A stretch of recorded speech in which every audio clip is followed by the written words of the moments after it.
Hi kagulay, good morning kagulay. Update tayo sa Dahlia kagulay. Yan.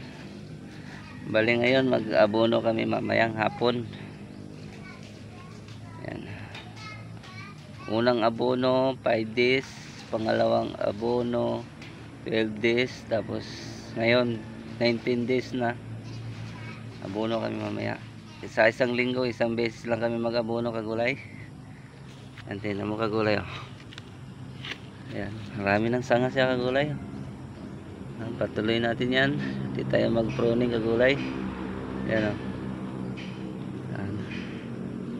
Amin na siyang sanga. Sa 19 days, may nakikita na tayong bunga kagulay. Yung bunga, pakita ko yung bunga kagulay. Nandito yung kahapon. Nag-ikot-ikot ako dito kahapon kagulay.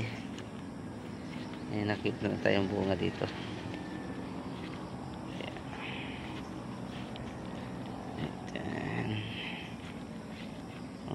Tignan mo kagulay.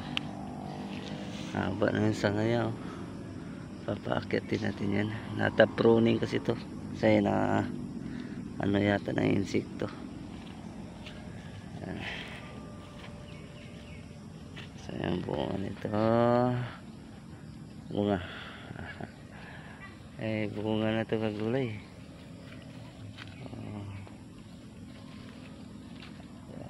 Ito kagulay. Bunga na. Dito na lang. Tapos ganda na siya tingnan eh. Kabilaan. Halos ganyan na lahat kagulay. Malaki na. Gamit natin abono mamaya. Miga, Nitrabor, saka Unique 16. Yun yung ating maintenance. Tapos yung insecticide, hindi pa to naka-spray kagulay. Kahit isang beses, hindi pa. Sa ampalaya kagulay, base sa experience ko, nasasaktan siya pag inisprayhan mo agad na medyo bata pa. Nag-spray ako mga yung may bunga na, yung pang whitefly yung ini-spray ko, yung alika. Di ako nag-i-spray ng pang-uod. Tinatanggal ko lang yan isa-isa. Yan, ganyan lang, tinatanggal ko lang yan pag may uod. Umaga at hapon ako iikot, tinatanggal ko lang yan.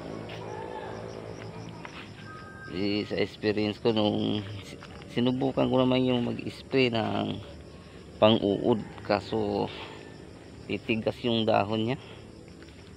Tapos merong namamarako. Ito ngayon no, kagulay, wala kang makikitang namamarako niya. Yan. Sa experience ko, ilang beses na ba ako nagtanim ng ampalaya? Siguro nasa 20 na. Kasi nagsimula ako magtanim noong 2019, noong pandemic.